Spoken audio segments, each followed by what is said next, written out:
Masuala hayo mazima yatakuwa yakianza. Tunazungumzia shule ya Ganjoni na vile vile shule ya Nyali ambapo watakuwa na kabana kwa upande wa wengi katika bunge la Seneti na vile vile upande wa wachache katika bunge la Seneti.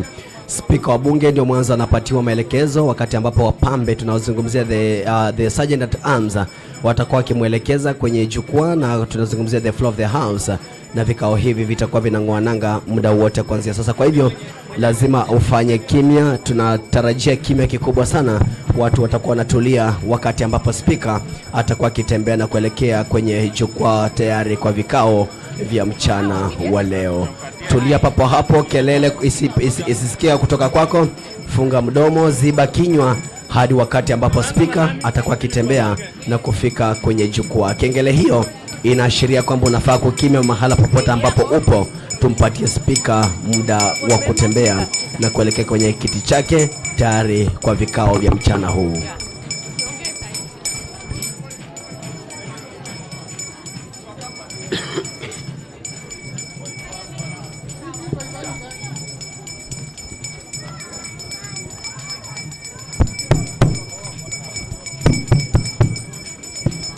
Picha za moja kwa moja utakuwa unazipata kwenye ukurasa wa YouTube wa The Parliament of Kenya. Hakikisha kwamba una subscribe kwa Parliament of Kenya wakati ambapo shughuli zote hizi zinaanza muda wote kuanzia sasa. Pakubwa sana. Kwa hivyo subiria, kuna mambo mengi sana ambayo tunayajadili. Kengele hiyo ni ishara kwamba unafaa kutulia, hufai kusonga mguu hata mmoja, hufai kusema chochote, tayari kwa vikao wakati ambapo vitakuwa viking'oananga anytime from now. Naona maandalizi katika pande zote mbili, upande wa the clerks na upande wa sergeant at arms na vile vile speaker, yameng'oa nanga, yako kabambe kabisa, safi na murwa kabisa. Na kwa hivyo watakuwa na anza vikao hivi dakika 2 zijazo. Naona waheshimiwa maseneta wamekwisha keti, wamekwisha chukua viti vyao, wako tayari. Kwa maana hiyo picha za moja kwa moja tunakuletea kwa hisani ya The Parliament of Kenya, mtandao wa YouTube. Ukisubscribe, wanafunzi wa Nyali wanaweza wakajitazama wakiwa nyumbani kwao, wazazi wao wanaweza wakawatazama, na vile vile shule kwa ujumla inaweza ikawatazama wakati ambapo vikao hivi vitakuwa viking'oananga muda wote kuanzia sasa. Naona kuna mmoja kati ya wafanyikazi wetu akivalia sare anafanana na wanafunzi. Mungu kampa neema. Aya, tutasubiri tuone. Maandalizi ndio kama hayo, dakika zinahesabiwa. Sergeant at arms washapanga mambo kabisa. Ni wakati mwafaka wa vikao vya seneti kung'oa nanga muda wote kuanzia sasa. Maandalizi ndio kama hayo. Shughuli naona zinakaribia kutamatika, na watakuwa wakitembea moja kwa moja kuelekea katika jukwaa la seneti.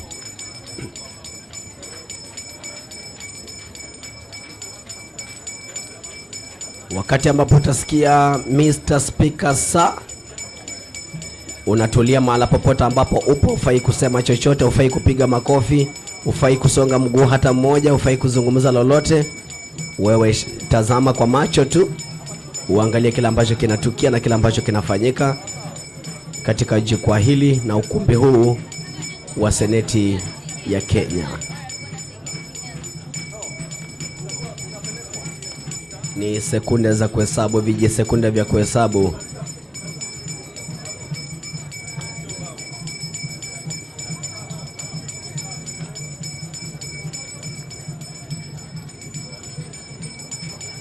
Unapona wapambe wa speaker, tunazungumzia sergeant at arms, wakisonga, ni ishara kwamba maandalizi yamekwisha kamilika. Wanachosubiria sasa ni muda, na vikao vitakuwa vinang'oa nanga rasmi. Tunazungumzia afternoon session.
Kamera ya kwanza tunapata picha za moja kwa moja kwa hisani ya afya Eunice ama Eunice Afya, na kamera ya pili ni Wafula, jina kubwa sana, wanakupatia picha za moja kwa moja. Kwa hivyo tuna shule ya Ganjoni na vile vile shule ya Nyali ambao watakuwa wakikabana kote. Wazungumzia ni bunge la seneti, vikao vya mchana vitakuwa vinang'oananga muda huu wa saa 9 majira Afrika Mashariki,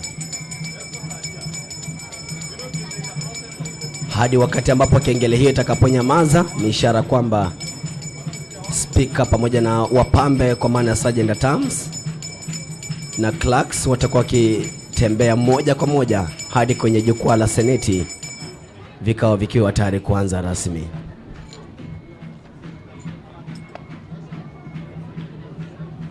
Bila shaka tulia mahala popote ambapo upo, usisonge hata mguu mmoja pekee. Walio nje watulie vile vile. Iwapo hujaingia ndani, utulie nje kidogo, sababu uende ukakamatwa wakati ambapo vikao vitakuwa vinaanza rasmi kuanzia sasa.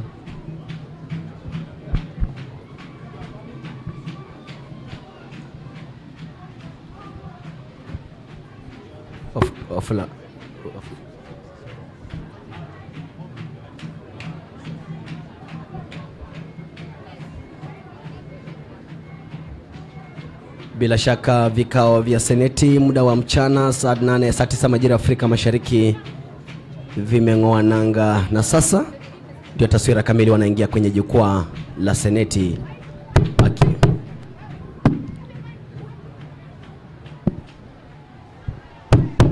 Utakaposikia Mr. Speaker sa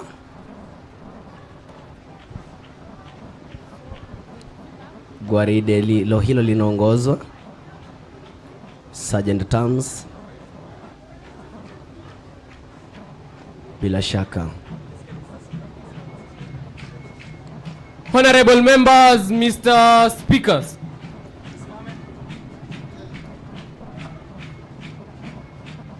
Vikao vya seneti mchana wa leo vinang'oa nanga rasmi.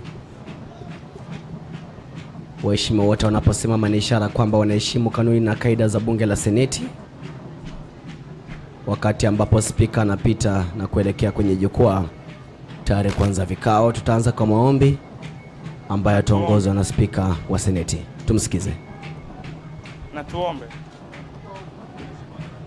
Ewe Mwenyezi Mungu, ambaye kwa hekima na wema wako umetuteua na nyadhifa za viongozi na mabunge kwa ustawi wa jamii na utawala wa haki wa wanadamu, twakusihi ututazame kwa neema nyingi sisi watumishi wako ambao umeridhika kutuita ili tutekeleze shughuli muhimu za jamhuri hii yetu.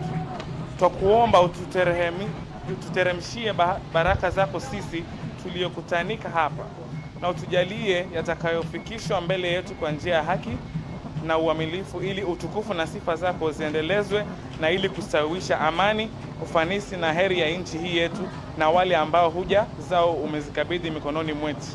Amina.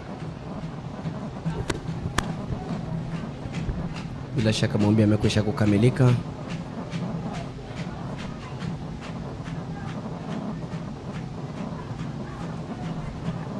Ni rasmi kwamba vikao vya seneti mchana wa leo vinaanza rasmi kwa sasa. Karibu sana, tazama picha hizi za moja kwa moja kupitia mtandao wa Parliament kwenye mtandao wa YouTube The Parliament of Kenya.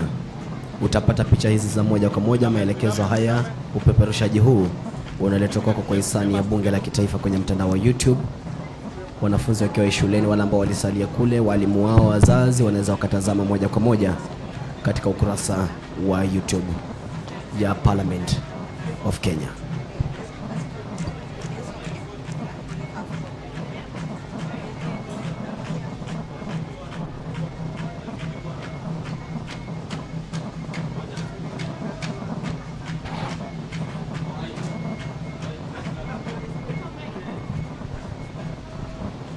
Clerk, do we have quorum?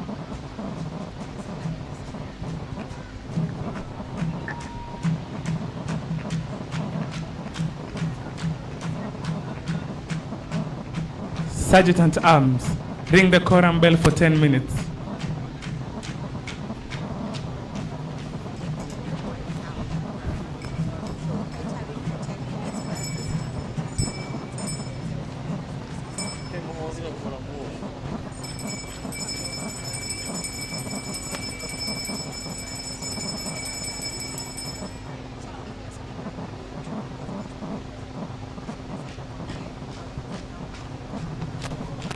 Clerk, you may proceed to read the orders.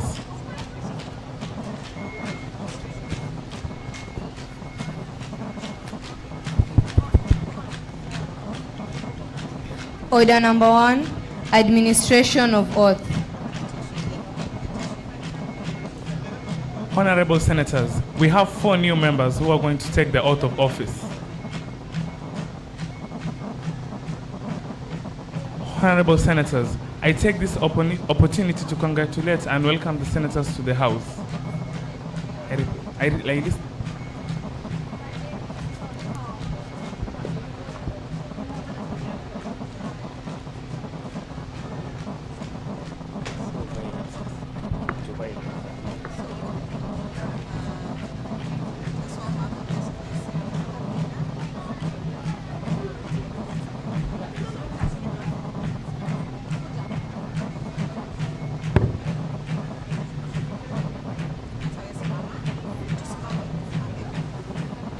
Now, Senator Hamid.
I, Senator Hamida, having been elected a member of the Senate, do solemnly affirm that I will bear true faith and allegiance to the people and the Republic of Kenya, that I will obey, respect, uphold, preserve, protect, and defend this Constitution of the Republic of Kenya, and that I will faithfully and consistently discharge the duties of a member of Parliament. Thank you.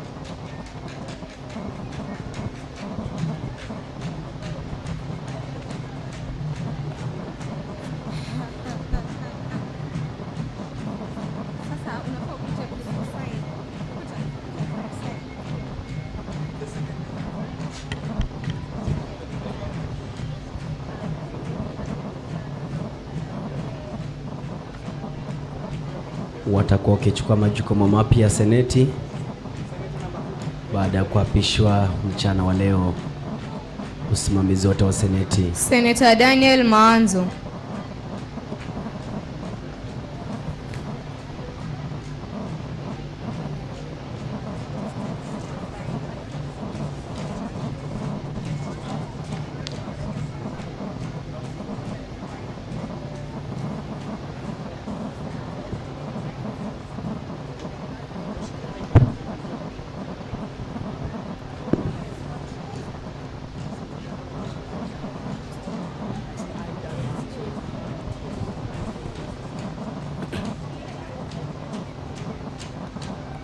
I, Dan Maanzo, having been elected a member of the Senate, do swear in the name of the Almighty God that I will bear true faith and allegiance to the people and respect the Republic of Kenya, that I will obey, respect, uphold, preserve, protect, and defend this Constitution of the Republic of Kenya, and that I will faithfully and consistently discharge to the duties of a member of Parliament. So help me God.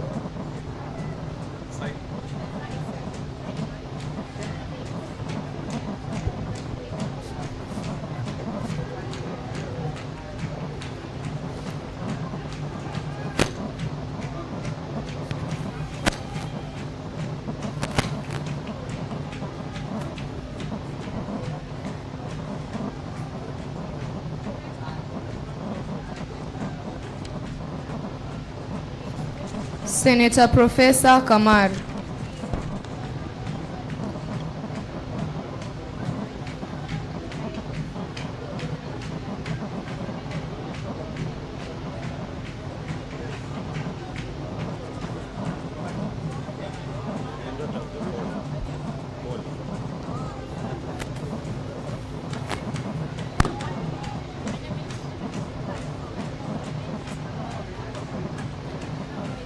I, Senator Professor Karam, having been elected a member of the Senate, do solemnly affirm that I will bear true faith and allegiance to the people and the Republic of Kenya, that I will obey, respect, uphold, preserve, protect, and defend this Constitution of the Republic of Kenya, and that I will faithfully and conscientiously discharge the duties as a member of Parliament.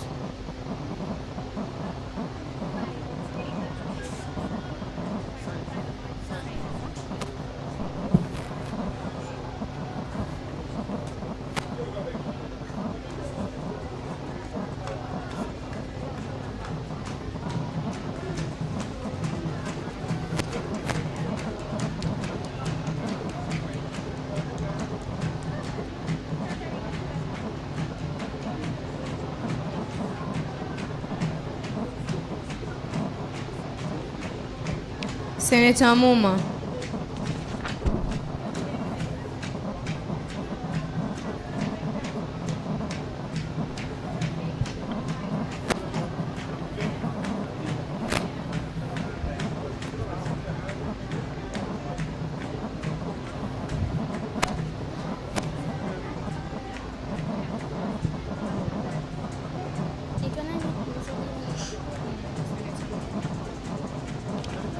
Mimi Seneta Mumo nikiwa nimechaguliwa kama mwanachama wa Seneti, na hapa kwa jina la Mwenyezi Mungu kwamba nitakuwa mwaminifu na mtiifu kwa watu na Jamhuri ya Kenya, kwamba nitatii, nitaheshimu, nitahifadhi, nitalinda na nitaitetea hii katiba ya Jamhuri ya Kenya, na kwamba nitayatekeleza majukumu yangu na ubunge wa uaminifu na uangalifu. Ewe Mwenyezi Mungu nisaidie. Asante.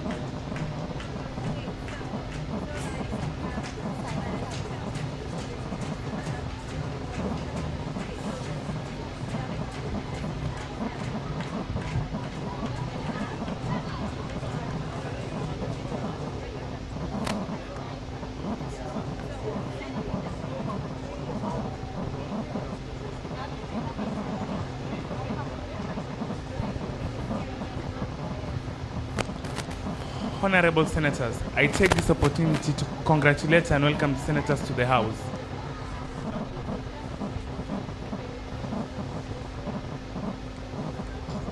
Next order.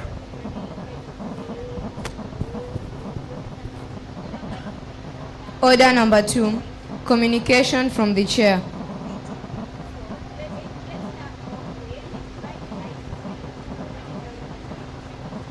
Next order. Order number 3, messages. Next order.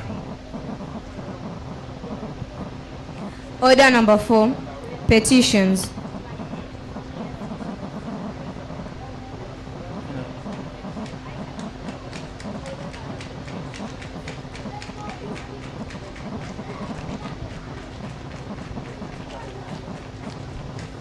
Honorable Senators, I have a petition by Mr. Zedekiah Adika on behalf of the members of the Coast Civil Society Network for Human Rights, a broad coalition of civil society organizations, religious organizations, and non-state actors operating in the Coast region.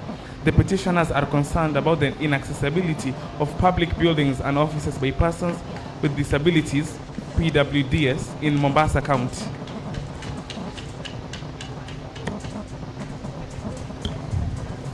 Next order. Order number 5, papers.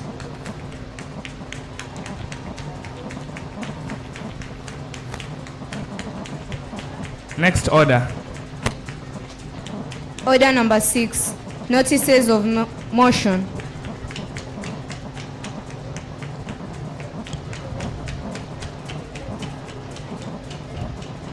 I call upon the chairperson, Standing Committee on Agriculture, Livestock and Fisheries after the chairperson. Next order.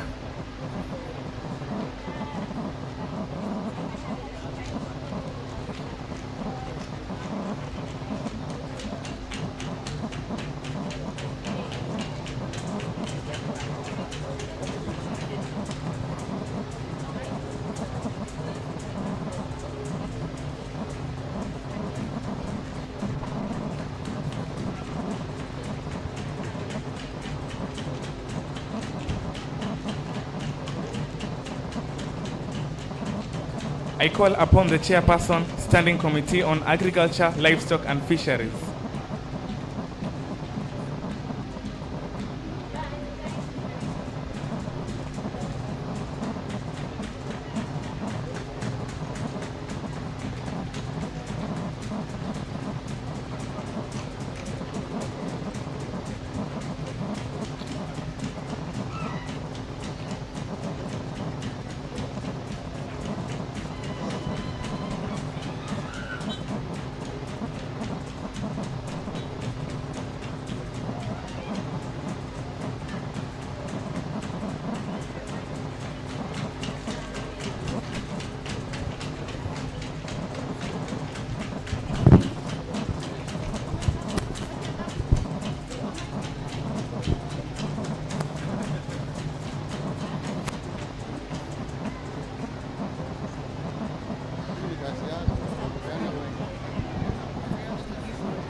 Honorable Speaker, sir, I wish to give notice of the motion that, aware that agriculture is the backbone of Kenya's economy and a key source of livelihoods, further aware that climate change poses stress to food security, noting that climate-smart agriculture enables sustainable practices that increases resilience and more harvest and contributes to environmental conservation. My first point will be on marketing. As we face climate, the crop produce and food supply lowers and the demand goes.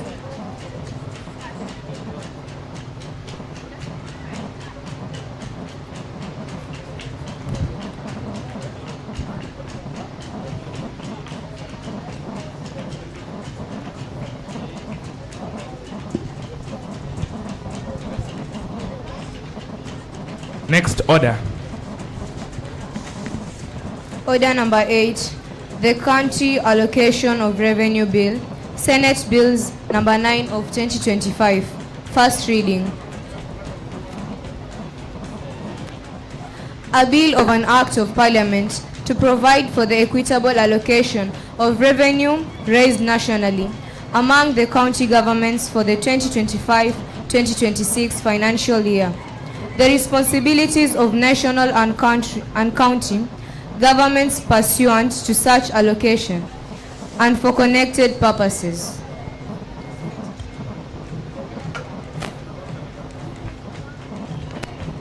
Next order. Order number 9, the Labor Migration and Management, number 2, Bill Senate, Bills number 42 of 2024, second reading. I defer consideration of the bill to another sitting.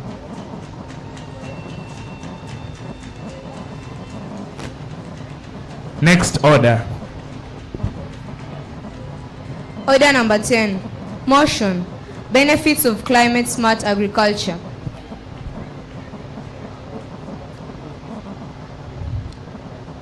I call upon the chairperson to move the motion.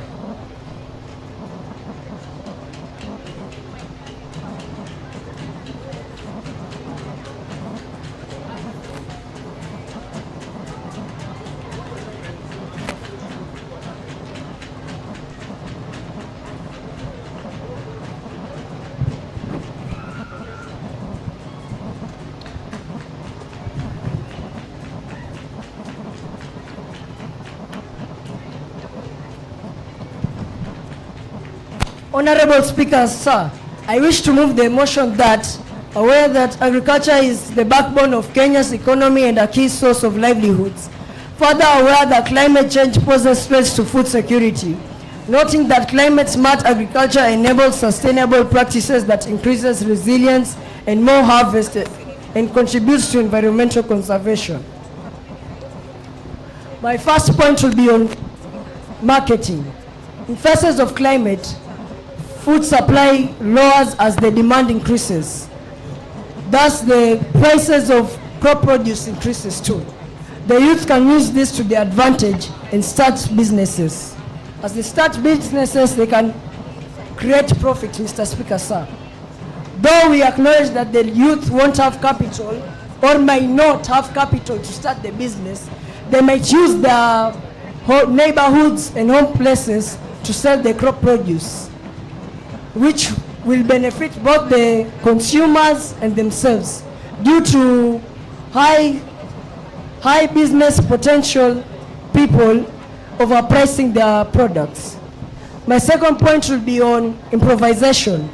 Climate-smart agriculture requires advanced technology and mechanisms which may be very costly for the youth. However, it also provides the use of natural resources to still establish those same materials. An example can be on drip irrigation systems, Mr. Speaker, sir.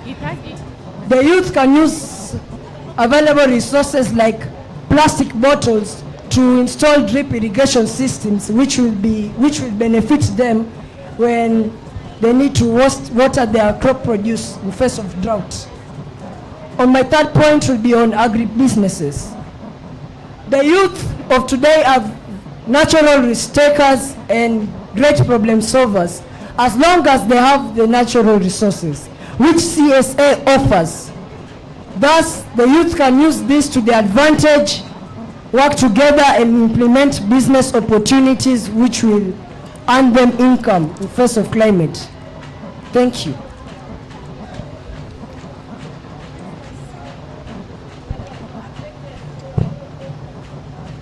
I call upon the honorable member who is opposing the motion.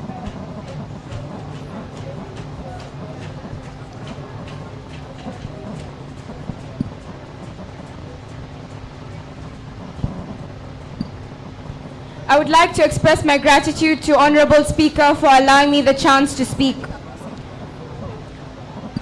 Honorable Speaker, fellow senators and the public, I, as a senator of the opposing side, has something to tell you. Picture a young man with a meager allowance that he can't use to invest in himself. Picture a man who has been let go of work just because the sector he works in, which is agriculture, is seasonal. What about a man who is looking for a job but is denied just because he lacks access in technology and education?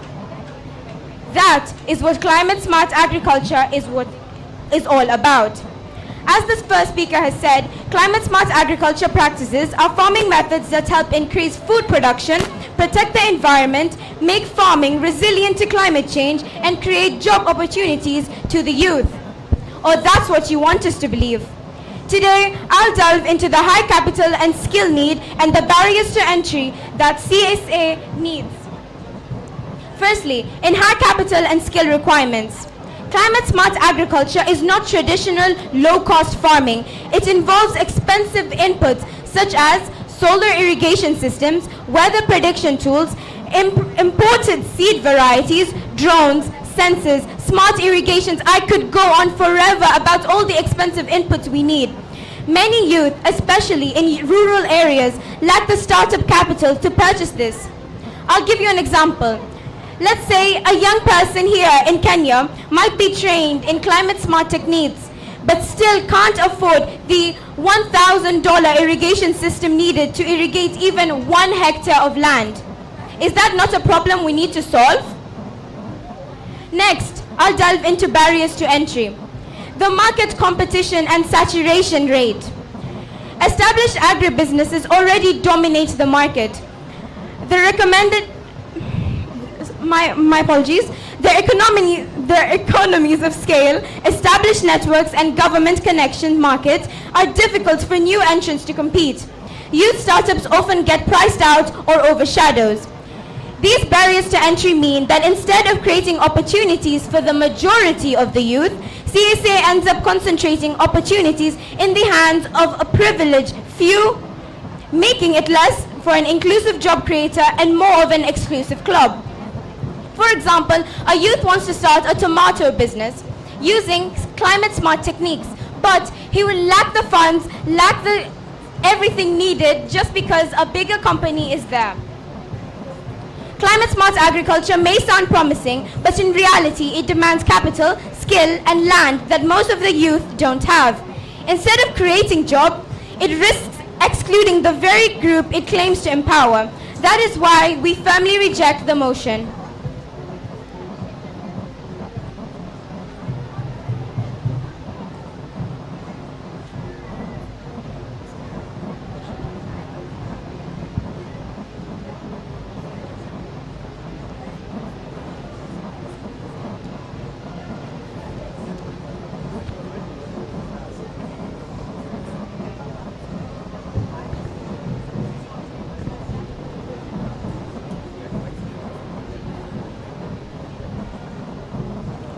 Honorable Senators, I now propose the question that, aware that agriculture is the backbone of Kenya's economy and key source of livelihoods, further aware that climate change poses threats to food security, noting that climate-smart agriculture enables sustainable practices that increases resilience and more harvest and contributes to environmental conservation, improve nutrition and socio-economic development. This House urges the national government, together with county governments, to increase investment and training to promote climate-smart agriculture across all counties.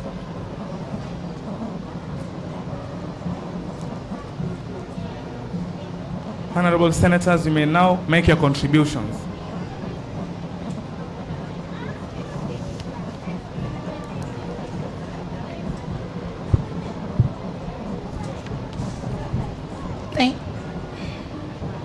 Thank you, Mr. Speaker, for giving me the opportunity to share my points and perspective on the proposing of the motion.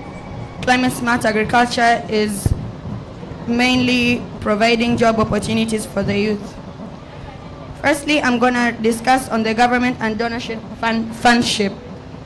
So many NGOs fund and provide facilities for the small-scale businesses, and even fund infrastructure, mostly in rural areas. Example, the World Bank normally gives out funds and facilities to people in Malindi that mainly,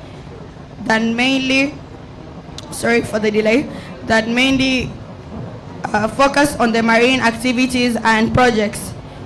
This is one of the biggest NGOs that actually gives out enough help to the people of Kenya, because Kenya is a World 3 country and it's still developing. And also, this is normally targeted on rural areas and not on urban areas, because urban people already acquire the information they need. And thank you for your time.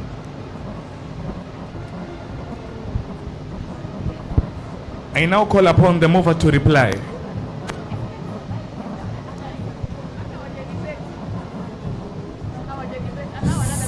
Senator Adwale.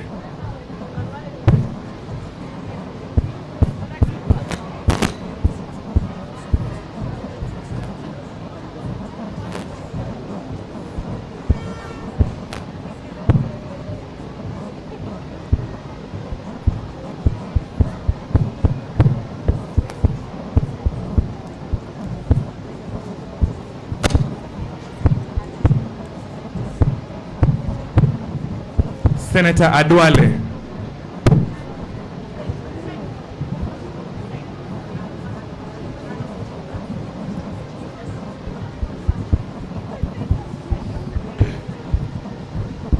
First of all, I would like to thank you, Mr. Speaker, sir, and the House at large for this opportunity. I, Senator Dan Maanzo, would like to oppose the motion that states that climate-smart agriculture has created more job opportunities for the youth.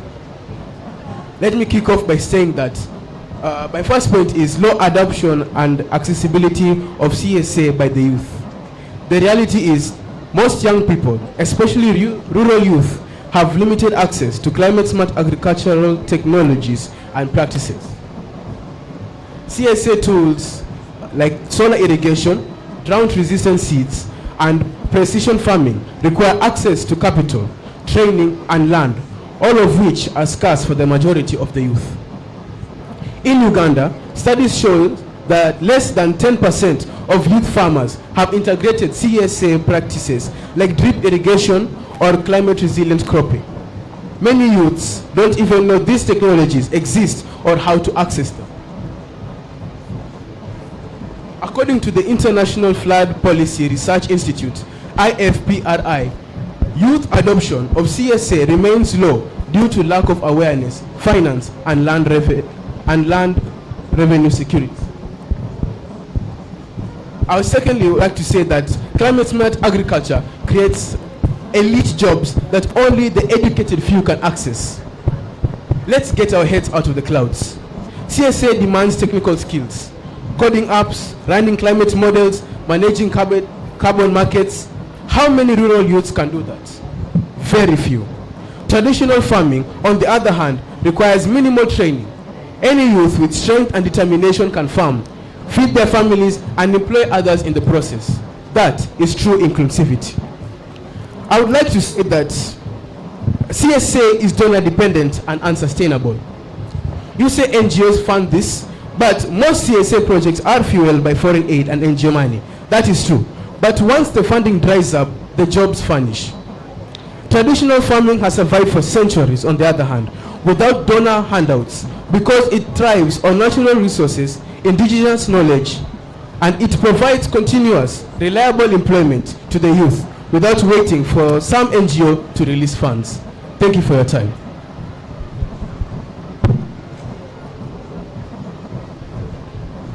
Senator Hamida,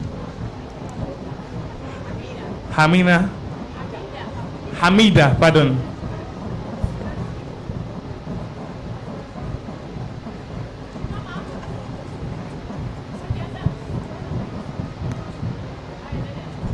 Thank you, Honorable Mr. Speaker, for giving me this invaluable opportunity. I rise with conviction to propose the motion, Climate Smart Agriculture brings more jobs to youth. Firstly, carbon credits agents, climate smart farms, and carbon credits, where youth act as brokers, linking farmers to global markets. Like in Machakos, youth help farmers register in agroforestry projects under carbon trading schemes. And how does it help? It prevents air pollution. Second, water harvesting installers. Climate smart agriculture emphasizes efficiency water harvesting installers, whereby youth are hired to install drip irrigations and solar panels. Like in Makueni, youth companies construct rooftops and water pan harvesting systems. And how does it help? It promotes water conservation. Third, climate smart agriculture turns manure into energy, where it creates job opportunities for youth in biogas units installations and management. As an example, Kiambu youth groups run digesters supplying gas in households and fertilizers to farmers. Thank you.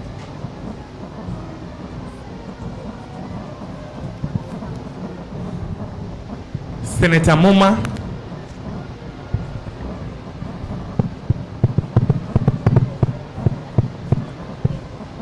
Thank you, Mr. Speaker, sir, for giving me this opportunity to firmly oppose the motion that states climate smart agriculture creates job opportunities.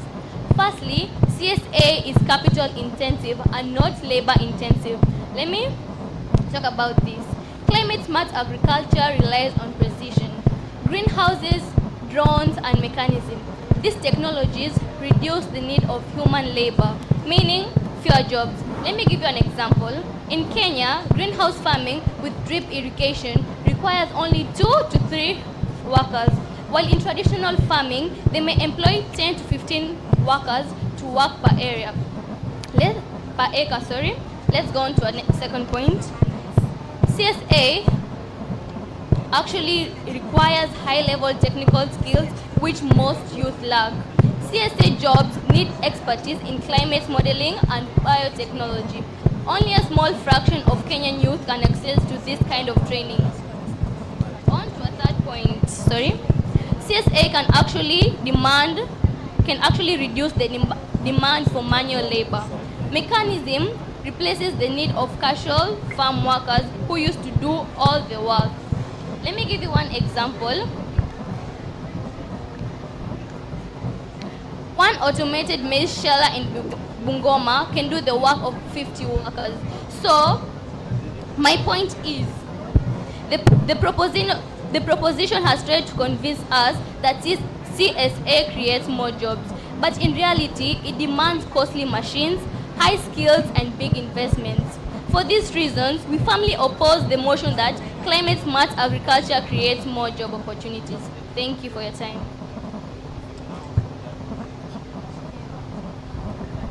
Senator Chimela.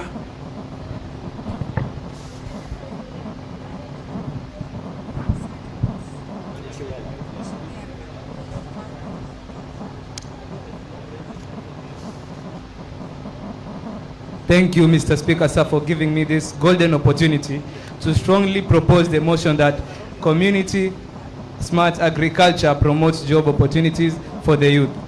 First of all, research and development. There is a growing need for young scientists and researchers to develop new drought-resistant crop varieties, innovative irrigation systems suitable for pest management techniques. This benefits the youth. This benefits the farmers who want to practice agriculture, Mr. Speaker. Also, these opportunities that we are given are able to be resilient to climate, Mr. Speaker. Second thing, land access. Policy debates are ongoing about making land more accessible to young people for CSA ventures. Land is in high demand for CSA ventures. That is why there are rules which are made for youths to get land in order to practice agriculture. Without land, agriculture cannot take place. And without agriculture, youths lack jobs. So we need those jobs for youths to get income, Mr. Speaker. Third thing, climate resilience. Through CSA, there has been innovation of techniques that enable farmers to cope with climatic conditions. For example, we have climate-resistant crops such as sorghum and millet. We have high-value protected crops such as flowers in greenhouses. We also have climate-smart livestock, which includes drought-tolerant animals. And through this, youths gain job opportunities. Mr. Speaker, as you can see, these technologies enable youths to get jobs. And in my points, Mr. Speaker, jobs are in need, and these opportunities are enabling the youths to get more ways of getting income, Mr. Speaker. CSA has reduced emissions, deforestation, and restoring degraded land through this, biodiversity is protected, and increased productivity and food security is maintained. Mr. Speaker, my point states that these CSA systems are enabling youths to gain job opportunities, Mr. Speaker. We need youths to gain jobs because millions of youths are suffering because they don't have jobs, Mr. Speaker. And as you can see, these technologies are enabling youths to provide for themselves, Mr. Speaker. And as you can see, CSA also helps the environment, Mr. Speaker, and the society as well, Mr. Speaker. Sorry for the delay. The environment, Mr. Speaker, is being conserved, Mr. Speaker, and also the youths are getting jobs that help them to provide for their everyday needs and wants, Mr. Speaker. And we have so much more benefits, Mr. Speaker. My team and I are here to give you reasons as why CSA helps youths to gain job opportunities, Mr. Speaker. Thank you.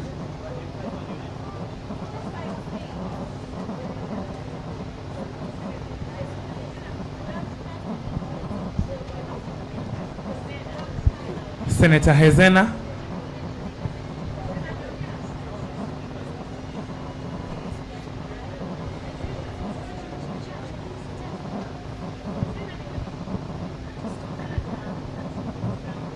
like to extend my gratitude to the Honorable Speaker for letting me contribute here.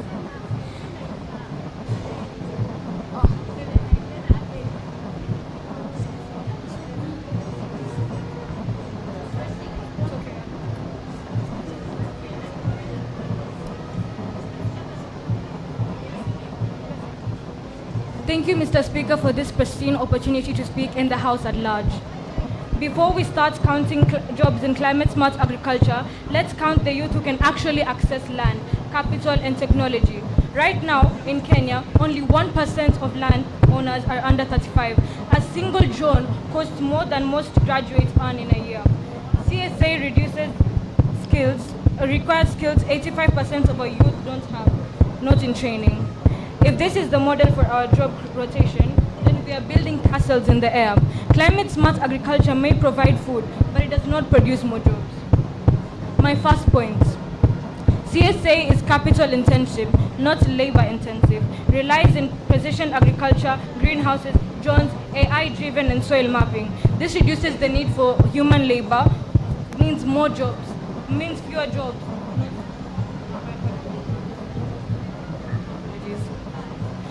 Our opponents say CSA creates innovation for jobs, innovation for a privileged few, while millions remain jobless. That's exclusion, not employment. High entry barriers exclude most youth. Youth unemployment in Kenya is over 67%, according to the KNBS 2021. Most youth can't afford capital tools for CSA tools. Example, one drone costs 400,000 Kenya shillings. That's more than a youth earns in a single year. CSA jobs go to the wealthy who invest, leaving majority of youth locked out. Instead of creating more employment, this centralizes it into the hands of a few.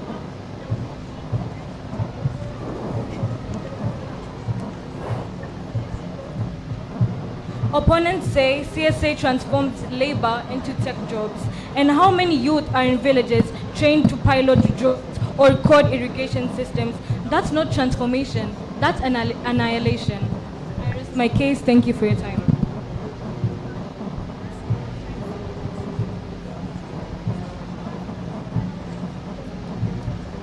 Senator Wakoli.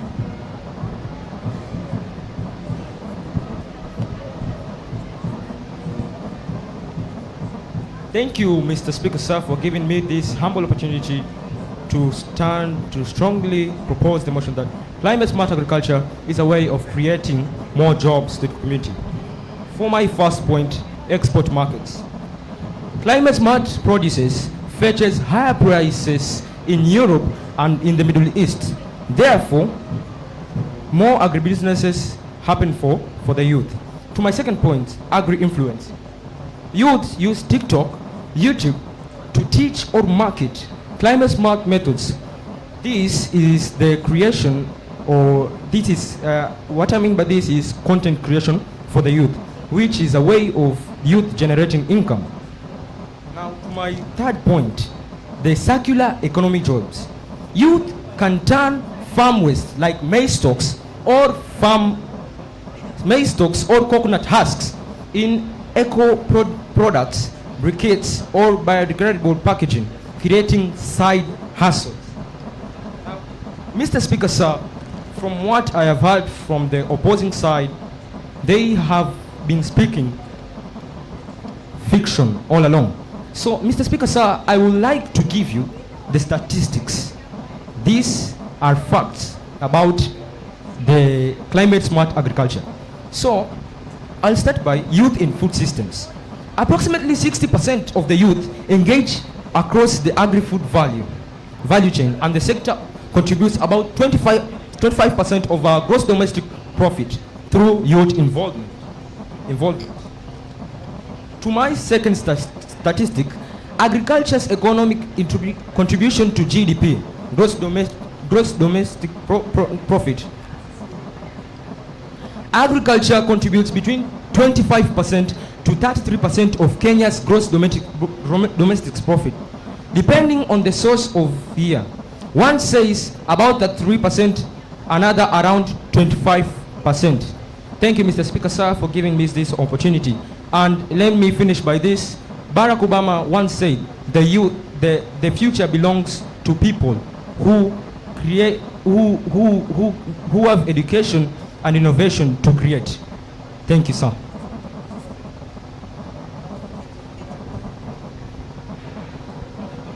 Issa Bey.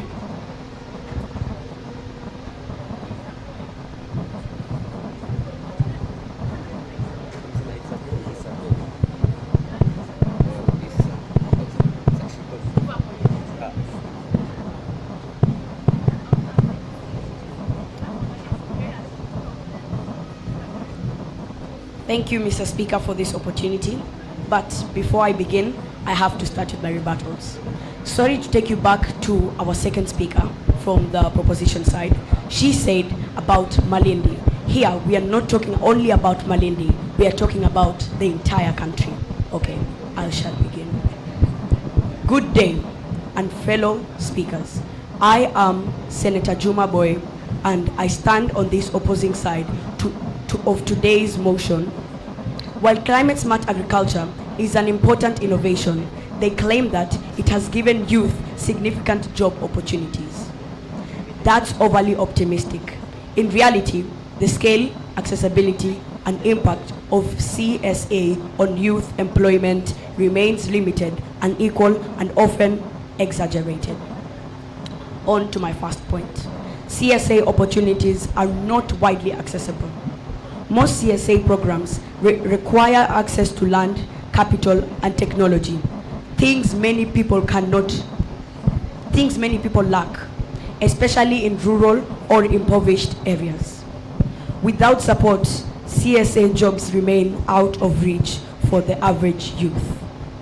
Example, in sub-Sahara Africa, land ownership is often denied to youth due to traditional systems or legal barriers, limiting their ability to farm at all, smart or not.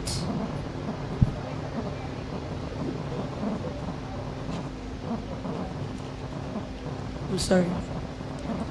On my point 2, CSA jobs are often low paying or temporary.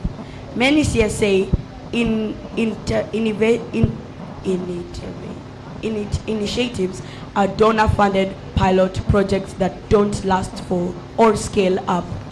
Youth involved in these programs often report limited income and no long-term security.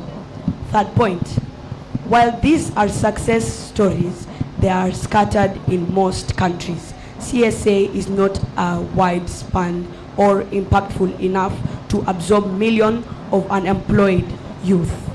The potential is there, is there. But the reality is not yet maintaining the hype. And if you are convinced with what I've just said, please stop climate smart agriculture. With those few remarks, I rest my case. Thank you.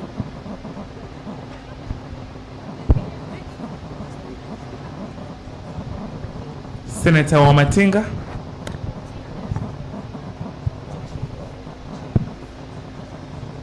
Thank you, Mr. Speaker, sir, for giving me this humble opportunity to stand by the motion which states climate smart agriculture creates more job opportunities for the youth. For my first point, I'll go with success stories. From the opposing side, we've heard that the success stories are not known in Kenya, but showcasing successful young Kenyans like Joseph Karuga, who has a flourishing fish and vegetable farm, inspires others. This helps introduce youth into CSA and see its benefit. For my second point, we have the national pride. Youths are taking pride in contributing to Kenya's food security and climate resilience through their work, which gives them the pride of finally taking a part in serving their nations. For my third point, peer-to-peer learning and mentorship. Initiatives like the Youth Agri-Champions workshops in Kenya connect young farmers and agripreneurs to share knowledge on climate adaptation strategies. This network helps to build a community of young professionals and agripreneurs, providing mentorship and support that are crucial for success in this sector. And for that, I rest my case. Thank you.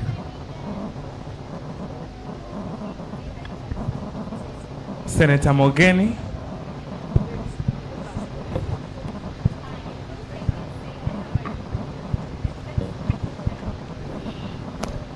Thank you, Mr. Speaker, sir. Let me begin by saying CSA may be unintentionally encouraging youth to migrate from urban areas to rural farms, disrupting urban economies and creating social challenges. My first point, while climate-smart agriculture has created job opportunities for some youth, it is strategically short-sighted because it is driving a rural brain drain in reverse, diverting Kenya's youth away from critical sectors like tech enterprise, ultimately weakening national economic transformation.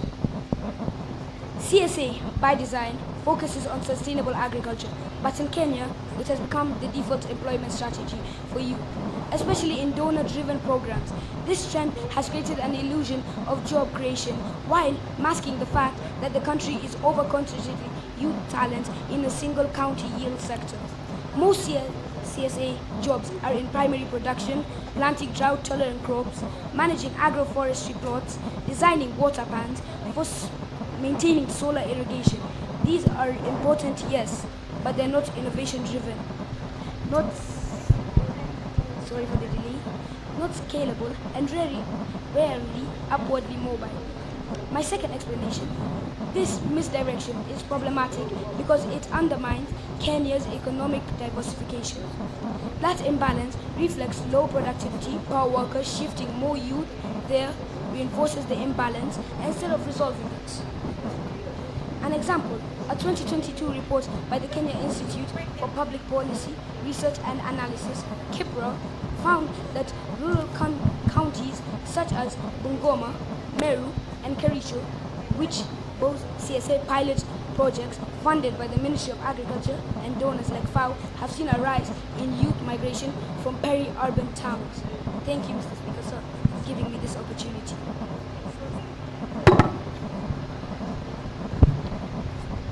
Senator Okenyuri.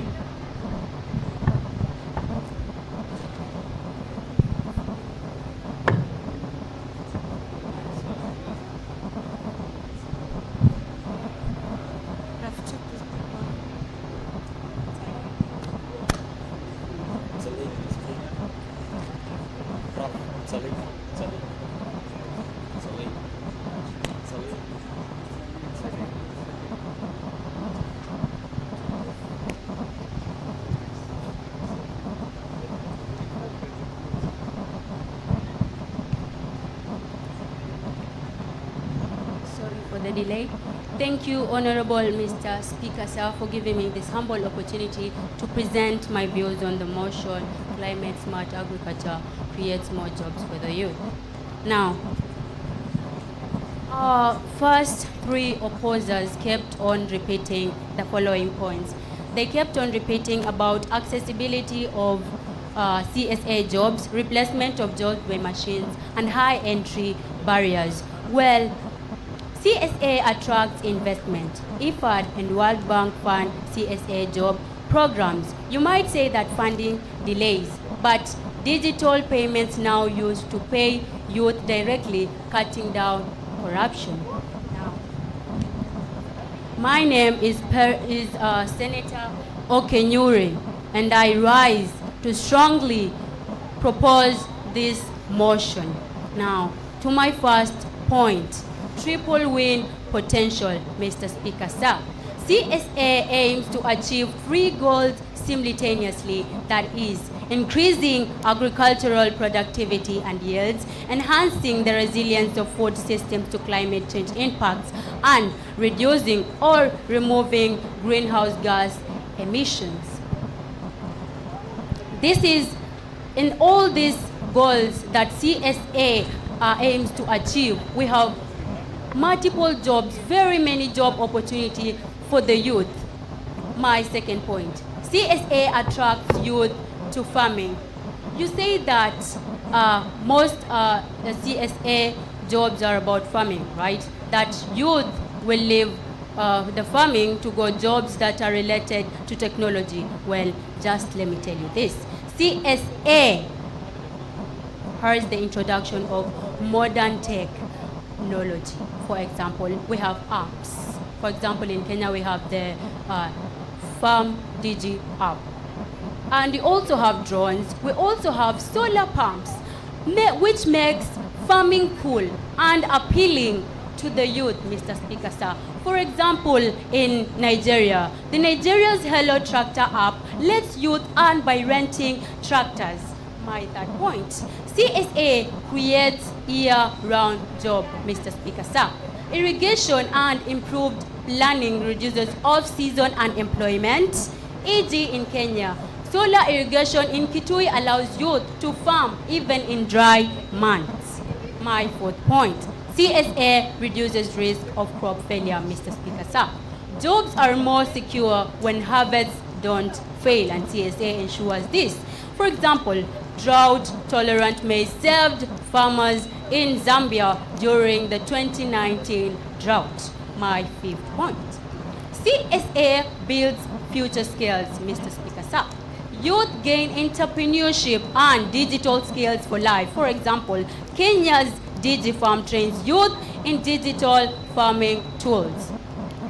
So, Mr. Speaker, sir, CSA means jobs, skills, and hope for Kenya's solar irrigation to Nigeria's enabled youth. Thousands of youths are earning income today, Mr. Speaker, sir. CSA trains, employs, and protects their future, Mr. Speaker, sir. This is more than farming. It's a solution to youth unemployment. We must support it, Mr. Speaker, sir. And agriculture is a source of food. So I want to leave a question to my worthy opponents. Agriculture is a source of food. So without it, won't people starve to death? Do you want us to die? No.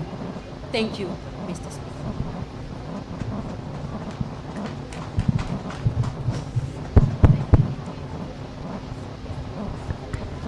Senator Faki.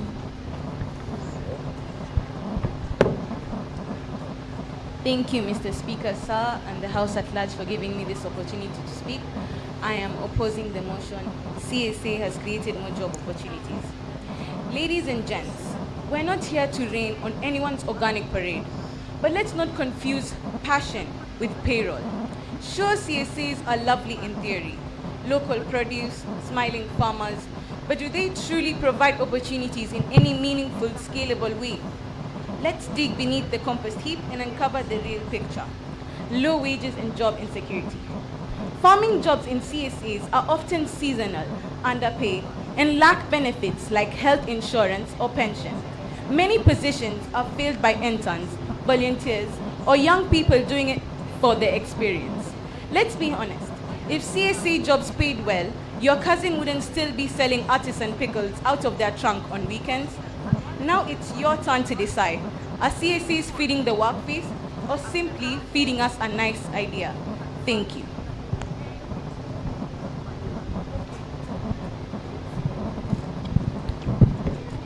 Senator Halwale.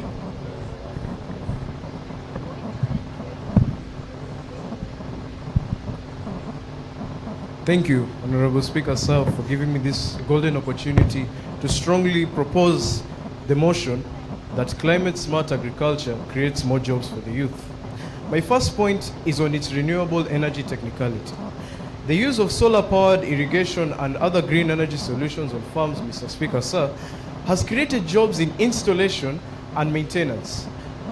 An example in Kenya is the Sun Culture Company, a company that employs youth to install and service solar irrigation systems for smallholder farmers, making farming more efficient and creating more green jobs.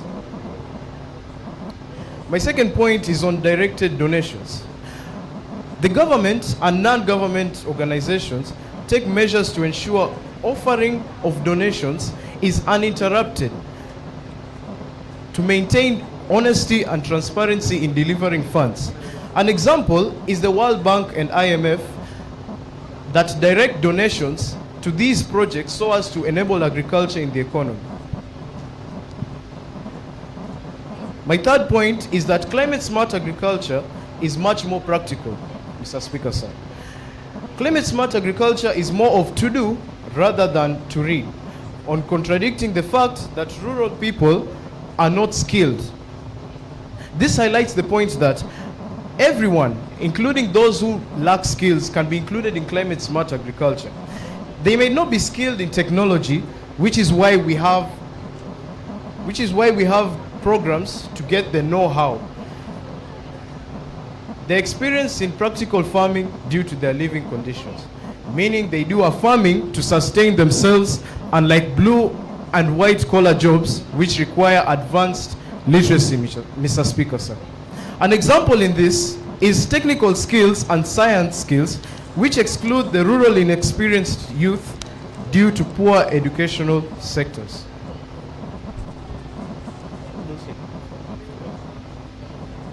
Thank you.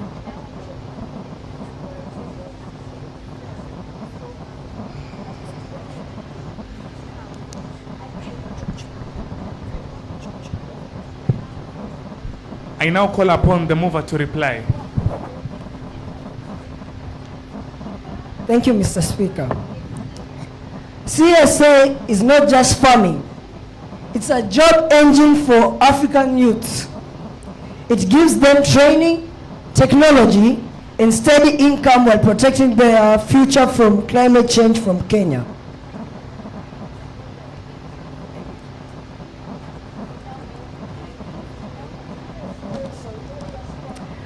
As per the facts, Produce CSA can clearly create jobs for the youth through its various mediums, at the same time produce food to feed the country at large.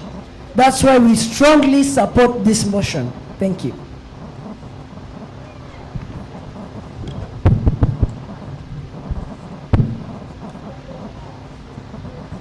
I now call upon the mover to reply.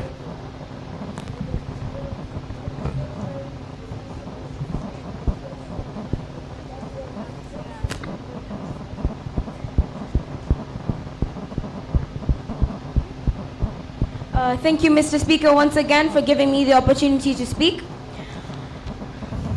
From our side, we have wrapped up everything we know, and I will just finish on the unequal access that CSA has. Climate-smart agriculture benefits those only with access to technology, markets, and education. Poor and marginalized youth are usually left behind. You guys have tried talking about how the impact has been trying to reach the rural areas, but yet to no avail.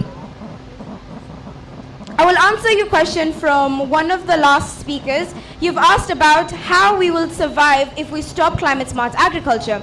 We never said we're going to stop it. We just said that it doesn't create job opportunities for our people, for our youth. There are not enough job opportunities. Just because there is one job in handling a drone or driving machinery doesn't mean there's enough jobs for the thousands of different youth out there in the rural areas.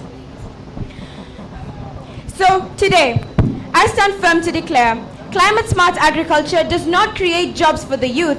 It creates dreams, debts, and disappointments. Thank you.